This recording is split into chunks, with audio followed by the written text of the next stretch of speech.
All right, good day, everyone. My name is Alex Ofula. I'm one of the moderators here at the Black Blockchain Summit. Today, I'm honored to be joined by a panel of some amazing women in today's topic, which is celebrating the achievements of Black women in blockchain. So we'll start off with each person on the panel introducing themselves. So perhaps we can start with Gina Roscoe. Hello, my name is Janae Roscoe. I'm from Operation Hope, and I'm very excited about this panel. Black Girl Magic Time. All right. Up next, we can have Roslyn Wanjiru. Thank you. My name is Roslyn, and I'm excited to be part of today's panel. I focus on Bitcoin education, trying to make it simple for different people, individuals, communities, and corporations, because it's a powerful tool for financial freedom and social impact, even as we, hope to get into that conversation today. So I'm a research analyst and economist by training. Happy to be part of today's panel. All right, great. Nice to have you here. Up next, we can have Olanyika. Hi, everyone. My name is Olienka Denner, and I'm the founder of Black Women Blockchain Council and also the executive director of Black Women in Blockchain. I'm excited to be here, excited to talk about the efforts and the work that we're doing in this space. Black women are definitely involved in blockchain. We provide education, we provide opportunities and awareness of the fact that we're getting involved and bringing our community with us. So I'm excited to be with you guys. All right, great. And finally, let's wind up with Marisa. Hi, my name is Marissa Curry. I am representing Solana University, which is a group under the Solana Foundation, and I'm excited to talk all about Solana and how it's impacting African American community and college students. All right, great. So perhaps to start us off, I think the first question I have for all of you will be, what would you say are the unique challenges that you faced as Black women while entering the blockchain industry? And so we can still begin with Jenny Roscoe.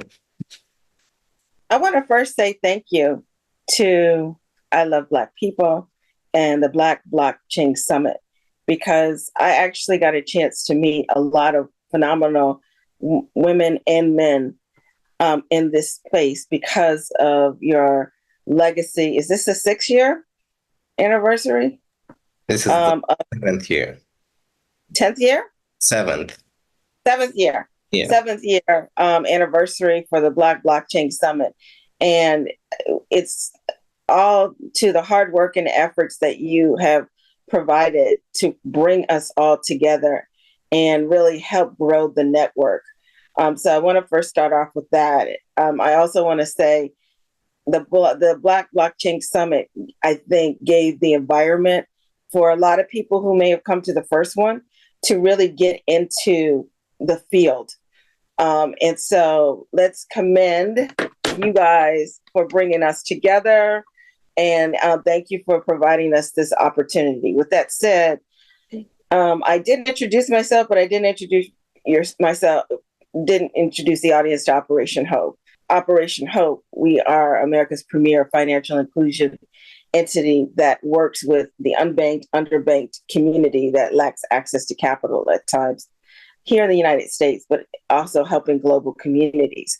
And so it goes without saying that in these communities, blockchain,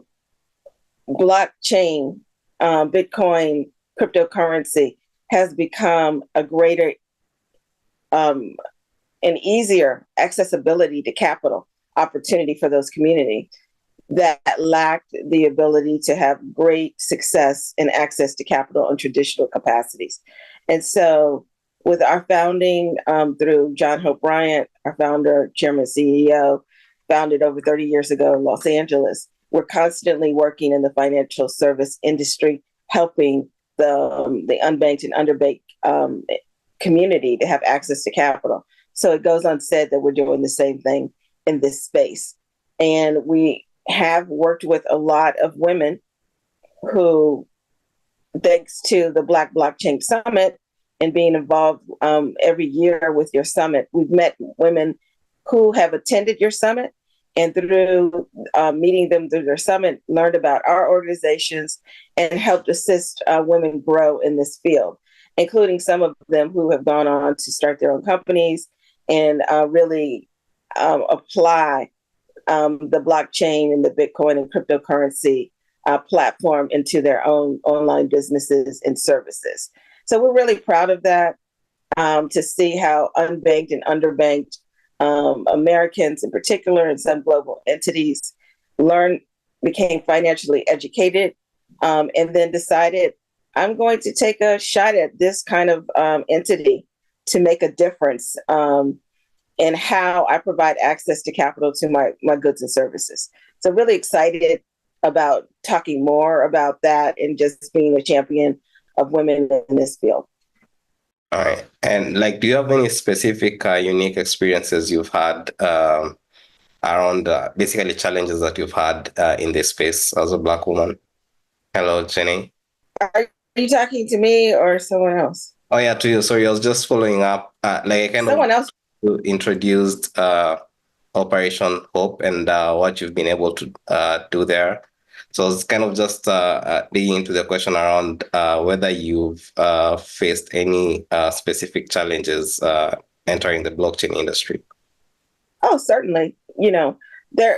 I come from this conversation as the Senior Vice President and the Chief of Government Affairs and Public Policy for Operation Hope.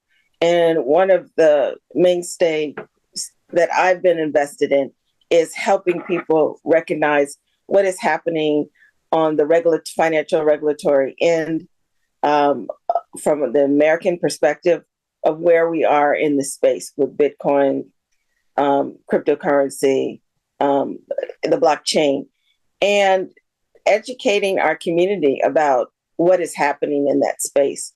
And it's been a lot of challenges because the government still has not made some clairvoyant decisions on who's going to be the regulating entity to oversee different dynamics about how to protect consumers from any fraud or any main challenges that Americans may face should they use this new platform, and what would happen if there are some fraudulent things that would occur where people would lose money and things of the such. So there's been some challenges around, as people are getting into the space, as Black women are utilizing the space, how to educate them with the different financial regulatory institutions that are currently providing educational and awareness campaigns, but there's still a lot going on in that field. And so as people are surfing, as people are utilizing the platform, we just want Black women, since this is what the conversation is about, then all people in general to be aware of the safeguards that are happening. And so that's a lot of where I love being a part of the summit, being a part of this platform, working with some dynamic women, such as those that are here, to encourage women of color to say there are women in this field who are doing well, but be protective of the safeguards that exist out there. Operation Hope recently just started an AI ethics council, and we have some wonderful people on the council who are helping with our campaign to keep people aware of what's happening in the AI space. And that came as a build out of the blockchain, cryptocurrency, and Bitcoin movement, because we feel like there is a connection between AI and this community and making sure that people are aware. Again, another digital space that still has some regulatory concerns. We're still having trouble figure out where is the federal government as far as overseeing on behalf of the American people challenges that could come in that space as well. I hope that was helpful. Yeah, sorry. Thank you for that. So we can have the same question Olainka, what are some of the unique challenges you faced as a Black woman entering in the blockchain space? Yeah, so for me, I entered in 2015. I entered because a friend of mine had told me about Bitcoin. And at the time, I was in the financial industry as a chief compliance officer, really didn't think too much about this digital currency. But as I got involved and I got involved in ICOs, I started to see that there was like a bigger community. However, there was not a lot of females. There was not a lot of us that were involved in this space. Fast forward to 2018, where there was an uproar in the lack of female representation in the blockchain cryptocurrency space. And, I got involved in that, built a Telegram group with over 600 women and got several women speaker interests from that. And, started to see that even with that small niche of us that were involved, that there was a significant number of people who were creating clusters, who were passing around opportunities. I rarely saw people that looked like me in those pictures or in those opportunities and felt like there was isolation. So as Black women, it's always hard for us to carve a way for ourselves in this space, in technology, period, because for some reason, the opportunity does not come to us, nor do people think that we're involved in this space. And, so I created Black Women Blockchain Council simply because I did not want people to forget that we're involved in this space. And also realize that there was a lot more that needs to be done than just cryptocurrency. And so my journey here has been really trying to pave a way for us as women, trying to show that we do belong as Black women, and trying to create opportunities for us. And then there's been areas where, because it's a tech bro space, where people intentionally talk over you when it comes to this technology and when it comes to things. And so there was an avenue for me, I know, to create space, to bring it to a level where people like me can understand what's really going on and won't feel like people are talking down to them, which oftentimes happens when it's females involved in the space. And we also create advocacy. Advocacy is really important to let people know that when we're here, creating awareness and then advocating for better policies to be created that gives us opportunities to be more involved, to get the funding, because we don't have funding when it comes to tech, especially when it comes to blockchain projects. And that's necessary. So it's been an uphill battle, but you know what? The people that are dedicated and the people that actually are intentional in the space are Black women. All right, thank you. Up next, we can have Rosalind, the same question. Please rephrase the question. Yeah, so what are some of the unique challenges you faced as a Black woman entering into the blockchain industry? All right. I'll say first, thank you for the opportunity. I think this is my second or third time being part of the Black, I love Black Summit and just the greater community. I've had the privilege of also having a forum with Olainka before. And I can attest to what she has said about representation and relatability in the larger community, because for a lot of women, then they look at this space and it's male dominated, or there are so many foreign companies, of course, looking, for instance, to launch in Kenya, and people wonder, where are the Kenyan grown solutions? Where are the native, communities or companies that understand what challenges are there in the ground? So in 2016, then there was a huge knowledge gap in terms of, what is blockchain, what is Bitcoin, what are cryptocurrencies. And in 2017, unfortunately, there were major scams that hit the major cities in the country. So that problem of distrust did not easily go away, because for the people, especially who lost a lot of money and there was no redress for them, then hearing about the technology itself, or the governing ideals of what Bitcoin is, a lot of people just didn't want to be associated with that. And it didn't help, obviously, that the Bitcoin price did crash significantly at the time. So most people thought that, hey, it's gone, it's associated with scams. And in any case, the regulatory authority, that is the central bank, has issued a cautionary notice so that the public does not transact with it. So in 2019, 2020, 2021, then there are significant groups that just came together to build different communities. There was the creation, for example, of Bitcoin Dada and a few other female-centric communities that would focus on uplifting women and just creating knowledge and offering, of course, jobs that are connected to the space. And for those that were able to, do their research, engage with community meetups, because we did have quite a number of events in the last couple of years. There was more trust, and there were more people finding their voice in the space. So in that regard, I would say that the challenges of trust, the challenges of information asymmetry, and from a cultural perspective, also the stereotypes that I would say that are extended to tech and finance are extended to Bitcoin specifically, because, as we say that it's combining elements of, the digital world and the financial world, the things that are either not understood or the things that are fragmented in those worlds tend to be amplified within the Bitcoin world. So my work has been to simplify as much as possible and to, for instance, avoid using jargon when I'm explaining things to do with Bitcoin. And I will say that the future of this is positive, because there are more people who can read for themselves and take up these courses and be part of different communities where they'll have the support and they'll have the accountability to know what they can do with the knowledge that they have. They can know which assets to take up, and they'll know that they have an alternative to traditional financial instruments when it comes to saving or protecting their purchasing power. Thanks for the opportunity.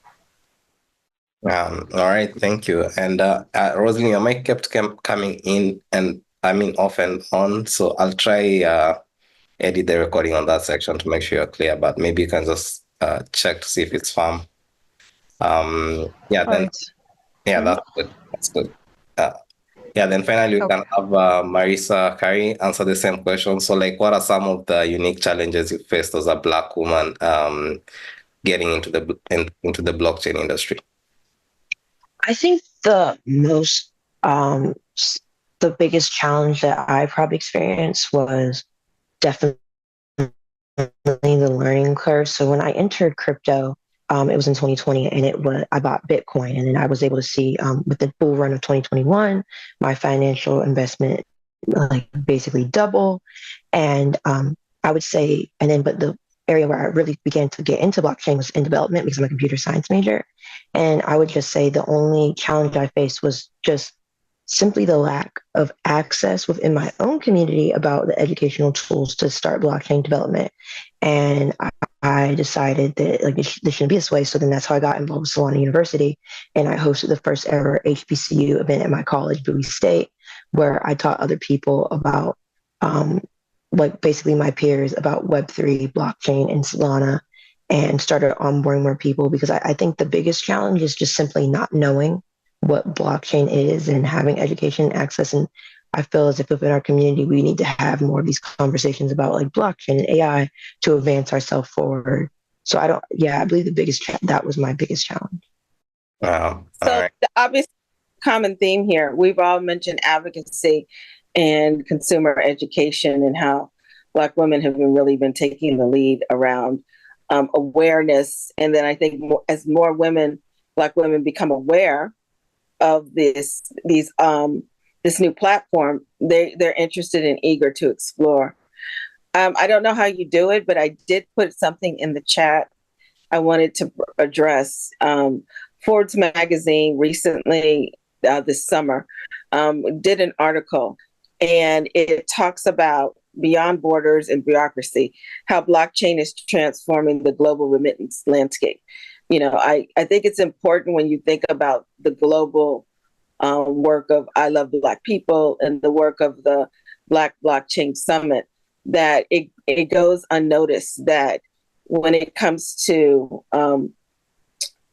the access to capital opportunity for people of color globally, remittance and how remittance is used to help singular families and their country in the process grow and have access to capital, how they have looked to embrace this new platform to make sending money and receiving money quicker and safer and with less fees.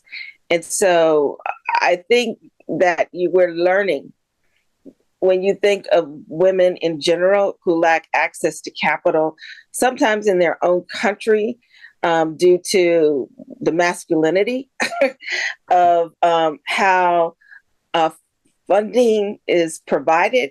And let's be honest, this is August 2024, and we are having a presidential election where there is one side of the party that is really interested in lessening the access to capital for women in a developed country, America.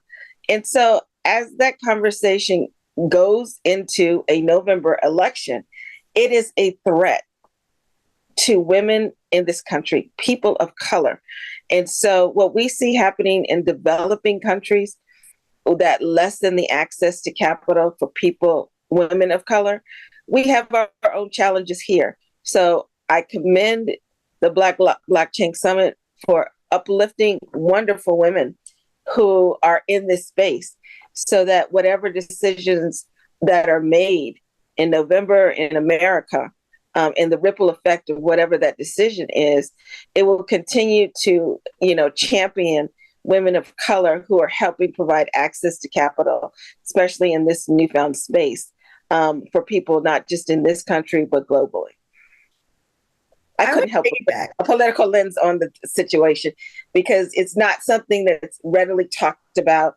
Our founder, chairman, CEO, John Hope Bryant, has been really honing in on how in America, it was only a couple decades ago that women could have access to capital on their own. They didn't need, there was a time in our lifetime,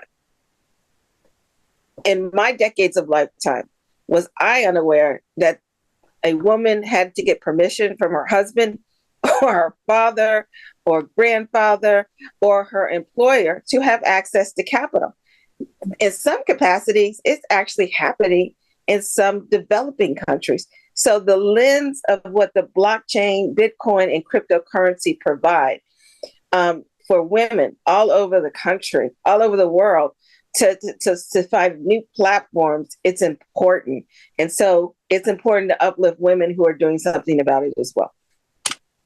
Yeah, to touch on some other stuff that, we still encounter in the year 2024, this whole DEI initiative in the US, right? Our efforts, Black women are the most educated. We're the one that gets the most master's degree. We go back to school to uplift and educate ourselves. But then when we get to certain positions, all of a sudden we did not earn it, right? All of a sudden DEI is being thrown out. So even then, within society, we're still encountering so many different issues. And it's important for us to realize that, without the backbone of women who are the foundation for, society, you really cannot move forward. And it's important to have us involved in technology, regardless of, whether it's blockchain, whether it's AI, et cetera. We don't live in isolation. We live with, so many different people, and to isolate it to only a certain demographic or certain group of people just makes no sense. And, we're fighting this uphill battle, which is unnecessary in this day and age. Yeah, and perhaps just build on what you're saying, Olenka, in terms of involving women as like the foundation of society. Like I feel like a lot of times, maybe even just the lack of opportunity or knowing opportunities exist would essentially create situations where like we just have male-dominated industries. So like, I don't know from your experience, what would you say are some of the major milestones or contributions relevant to women in the blockchain industry? So something that will be relevant in the sense of if a woman knew this was happening, or if they knew this is how they could contribute. Like what are some of those major milestones maybe you can share here that other women maybe can like take inspiration for in terms of getting started in the blockchain industry? Yeah, in terms of getting in terms of getting started, we have an educational platform. Our whole basis is to raise awareness. So if people go to Black Women Blockchain Council, they'll be able to see bwbc.io is our website. They'll be able to see a link to an educational platform that we created with Consensus, which is part of the Ethereum Foundation. And that basically gives you an overview of the history of blockchain, Bitcoin, how did we get here? And it takes you on a journey of actually understanding it and not just regurgitating the information, but understanding and seeing yourself being involved in this space. It is a certification program. So once you complete the program, you are able to, use that to get into the Web3 space. I think it's important that, it's been emphasized already that education is the most important part, because without education, a lot of people feel like, oh, it's the technology, I'm not involved, or I don't understand it, so therefore I don't need to be involved. But blockchain is being integrated in so many different ways and aspects within society that getting educated about it, even knowing a small, percentage of what's going on, can definitely elevate females in this space, Black women in this space, and they'll be able to utilize their current skill set with the knowledge of the technology to uplift themselves and even potentially get into better positions that, are six figures. All right, moving the same question to Marisa Kari, like what are some of the major milestones or projects going on out there that will essentially make women who see this feel like, okay, this is a place that I can also participate in or contribute in? I think the best thing to like get women involved into the major milestones is when people see people who look like them. So I remember when I started my STEM journey. So I've been in blockchain since 2020, but I've been in the computer science like STEM thing since 2012 when I was in middle school. And I participated in a program at Bowie State called Girls Who Will. And it was just teaching young women all about tech. It was a summer camp. And I would say like the more that you see people who look like you, it becomes more attainable. And there's even been studies shown that when people have mentors or who look like them, it makes it easier for them to imagine themselves in that position. It's kind of like it's like a self-fulfilling prophecy. If I see someone who looks like me doing this, then I will go and try it and I'm also involved with Girls Who Code, because unfortunately, like a lot of women get started in STEM around the same time I did in middle school, and they just see less and less of themselves there and they fall off. And I think it's important to support women, especially young women, because they're going to be the next generation of science leaders and people involved in blockchain, to be to get involved. And I think one of the ways that people can do that is by showing like getting involved on TikTok and social media, because that's where a lot of the young population is, and show it being fun and exciting. Because yes, it is difficult to code. It's like learning about this stuff is hard, but if you make it fun and exciting, you can draw more people in. And that's what I do when I create content for Solana. I show the fun side. Like we got to go to Utah for Mountain Dow. I will some students as like I possibly may be going to Singapore for Breakpoint. So just showing all the fun experiences that you can have when you get involved in this field. All right. I think I can add to that. All right. Go ahead. Yeah, so one of the most important things I feel is often left out of the conversation is a simple question that a lot of people ask, and that question is, what's in it for me? And when we try to sell this great vision of disruption, privacy, security, and all the benefits that are meant to come in through blockchain technology, for a lot of people, they don't connect with the greater vision. They don't connect with the future of what this technology has to offer. They're just wondering, like, if I'm seated here and I have my family to take care of, my job, school, and other things that I'm trying to juggle, what does, for instance, blockchain or Bitcoin specifically do for me? And if they're not able to see that, then a lot of people pull away before they even put in the time to study. So part of the conversation, even with education needs to shift with that, needs to shift to the point where people see if you, for example, adopt Bitcoin, you're able to save better, right? And you can focus on being an artist. You can focus on being a teacher, a medical professional. You can focus on being a parent. And as long as you know your savings are taken care of, that you have for example, over time, or a 4-year period, an 8-year period, a 10-year period, even looking toward retirement, you need to know you have a tool that can actually give you better return than most financial products that are within your country. So if we give an example, for instance, of most mutual funds and traditional instruments, index funds and things like that, they'll give a range of, let's say, 4 to 10%. And this 4 to 10% is not accounting for something like inflation. So I think a lot of our conversation needs to shift from, okay, yes, we do want more women in the industry contributing, building, finding their space. But for the people who don't have the space or the time to give their skills into the industry, then they need to know that they can still win by being able to save and, so to speak, being a participant of least degree in the industry. I hope that came out clearly. Yeah, all right. For that, Rosaline. And perhaps to kind of wind up this session, I would like to see if each of you could comment around the future of blockchain and diversity. Basically, how do you see the future of blockchain in terms of Black women having more participation, more ownership in the space? Maybe again, starting with you, Jenny. I wanted to double check on something, and I got my answer. I know that people who deal in the micro enterprise space, they've heard of Kiva. And Kiva is one of those micro enterprise entities that works with the developing countries. A lot of women who are looking to grow their businesses and are receiving loans from people all over the world who want to help them grow their businesses and make money in the process. And I loved seeing over the last decade how places in developing countries where women lack the access to capital have found freedom through Bitcoin and the blockchain and cryptocurrency space.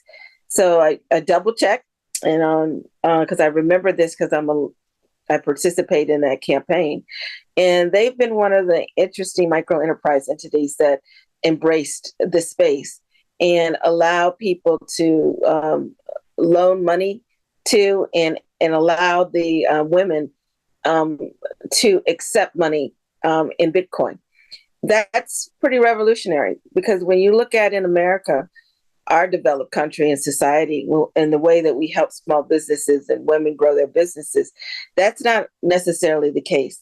You know, you still have mainstream financial institutions not embracing this in a way that people who are limited to access to capital are having success.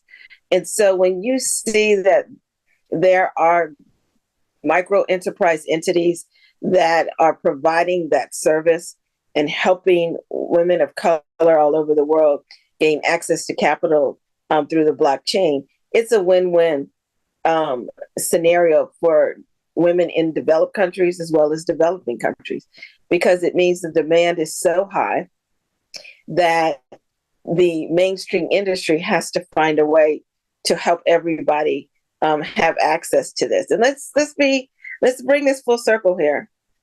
The whole reason the blockchain and the Bitcoin and cryptocurrency phenomenon is a reality is because of so many people who lacked access to capital found a space to afford the ability to grow wealth for themselves and for their families and for their communities. So the more and more you see people of color, women of color excelling in this space, then it's a hint of knowing that women of color are now being able to grow wealth in a newfound way that may have better success than the traditional platforms that exist.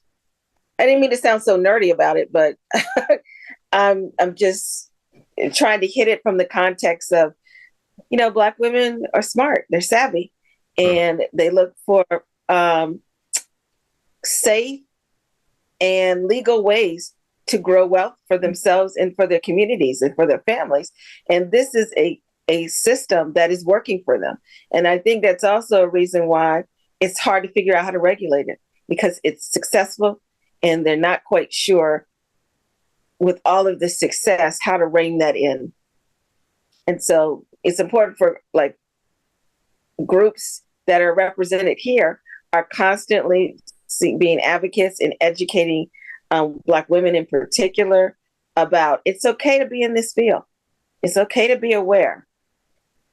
Keep growing and keep thinking that this is an acceptable platform for you, because you can win here maybe a little bit better than you can in the other traditional places. And if you get this right, you can always go back to mainstream and figure out how to make that work for you too. All right. Moving on to Olainka. So the future of Black women in blockchain industry. What's your take? Okay, so if you had asked me this when Black Blockchain Summit started, I was there the first year.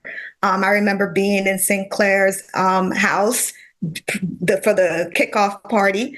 And I've been fortunate enough to be involved in this for 6 years now. So if you asked me in the beginning, I would say very hopeful. I would say that the sky's the limit for us. But as the years go by, I'm realizing that we're constantly doing the grunt work as women in this space, as Black women in this space.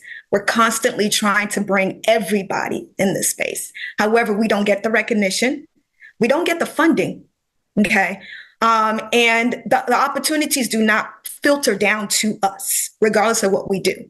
I'm surrounded by smart, successful, even on this stage, right? In my network of people, smart, successful Black women who are involved in this space. There's not a lack of us being involved in this space. We're always focusing on bringing the community, but there's no praise for that.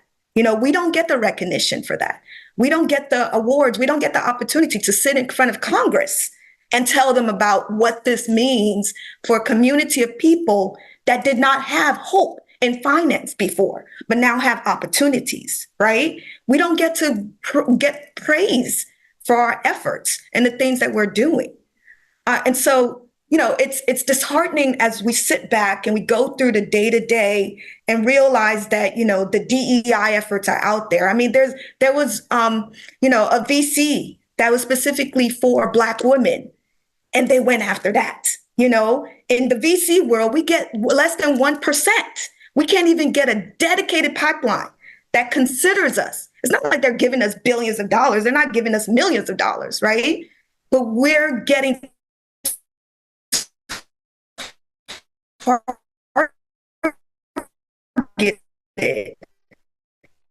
just for having that type of opportunity. Of the future go, when it comes to the education, we're going to be down. We are 10 feet down. We're providing those education, we're providing future. We see that things can be better if we're all involved and we're making those efforts. But however, when it comes to the funding, there's just lack of funding. There's just lack of awareness. And so I'm very thankful for platforms like this that allows us to sit here and talk about, the real things that are happening. But unfortunately, I'm not as optimistic as I used to be. And it's just being involved in this reality of a space that we are in where, notoriety, people know that they're scammers, but they're following them. They're getting millions. They're getting deals thrown at them for all kinds of ridiculous, objects and projects. But females who have the potential to actually elevate us and lead us forward are ignored. And, that's the sad reality. And we have to talk about that and try to fix it. I think there's more need for our Black man to, uplift us and encourage us and, pass opportunities to us to let people know, hey, you should follow her. Hey, she needs funding. There's so many things that we're doing that we're not sitting here twiddling our thumb, but we're looking for just the right opportunity to get funded, to get our projects off the ground, and to better the community. Thank you for that. Yeah, it's quite sad to see. I guess your experience starting up till now, like kind of the expectations really dwindling. It's sad. So, but yeah, I think I hear you on the bit around basically highlighting women's contribution in this space. Yeah, so maybe that's something we need to generally do better as an industry and as a society. Yeah. So, Marisa, so same question. What's your take on the future of Black women's participation in the blockchain space? Yeah, I think so I'm the youngest person on this panel, but I think the future, like I'm honestly not very like I would say like I like as she said, like I'm not the most optimistic because I feel as if like yes, there are women, Black women in blockchain who are doing amazing things, and these like financially, like I feel like I've like the Solana Foundation has been like especially and specifically Solana University has been very welcoming and supportive. They sent me to Utah. They helped me do an event. They're supporting this event in any shape they can. So I feel as if like the support is there, but like I would be contrarian in the nature that I think that it's up to us to take that step and take advantage and seize the opportunity. Because what I see in my life or like being in college is I've seen people who were interested, but they were like their mind was elsewhere and like focused on different things. So I feel like it takes a certain level of accountability to be like, hey, I'm going to actively apply myself in this space. And then and once you actively apply yourself, then it will be easy to like get new opportunities and accelerate faster. Because I feel like you give what you put in my situation. That's how I view it. So I would say that I am like moderately, like I wouldn't say like I'm not optimistic, but I'm kind of just neutral because I do feel like Black women are definitely leading the space. But I feel like there needs to be greater conversations had and more onboarding done. And there are companies that will help with that. It's just networking with them and finding those companies. All right, thank you for that. And finally, can you have Rosalind close us with the same question? What's your thought about the future of Black women's participation in the blockchain space? All right. Thank you for that. I'll say the future is open in the sense that we acknowledge the challenges. We acknowledge the fact that there are these high ceilings in the funding world and in the VC world. Perhaps not even in our generation will we be able to break through to 2% of funding because when you think about how much work has to go into building trust, building rails, building products, building companies, these are things that will take decades to establish or change in different communities and to different extents. But before then, before the long haul, I think we need to maintain the long-term vision of change, while in the short term, being able to see what wins are there that are easily attainable for us. And I want to bring it home by saying that Bitcoin, for instance, as a digital asset that is outside, so to speak, the traditional financial system, is an alternative to what has been, used to, what has been established, what has been conventional over the years. And if we can be patient to see that, hey, if I am saving in Bitcoin for my family, that is a win. I may not get a job in the industry. I may not get a position of influence in the industry. I may not even get, so to speak, a big community, a big following, and things that make me recognized out there. But if I am protecting the purchasing power of my family and I am able to create wealth for the generation that is connected to me, then that is an immediate win. That is a powerful win. That is a difference that we can make, such that we are not just sitting back and watching other people scale, win, and get the accolades out there. what if our accolade is different? And that is a question I will pose for us to think about going forward, that my win may not be what someone else's win is. It's okay, but does that win serve me well? Does it serve me to go and spend so much time out there and, for example, miss time with my family? So the thing is that if Bitcoin can, and we see Bitcoin as a tool that helps us either protect our purchasing power and help us protect wealth or build it in the long term, then the thing is that that win for your family is enough. It's okay that we have participated in this ecosystem, not as frontliners, but as the proverbial underdog, that you didn't see this person coming, you didn't see this person winning and being able to retire early, but the fact that we're able to save in Bitcoin will actually give us a shot at retiring early or retiring with a different financial perspective than most people who will not have saved, for instance, in Bitcoin. So I invite us to think about it that way, that what if the wins that we are seeing out there are not necessarily the wins that serve us the best? Thank you for that. All right, thank you so much, Rosaline, and everyone else on the panel. So that today brings us to the end of this Baraza. Thank you for taking time to share your views on this. And for everyone else, stay tuned for the rest of the sessions on the Black Blockchain Summit. All right, thank you.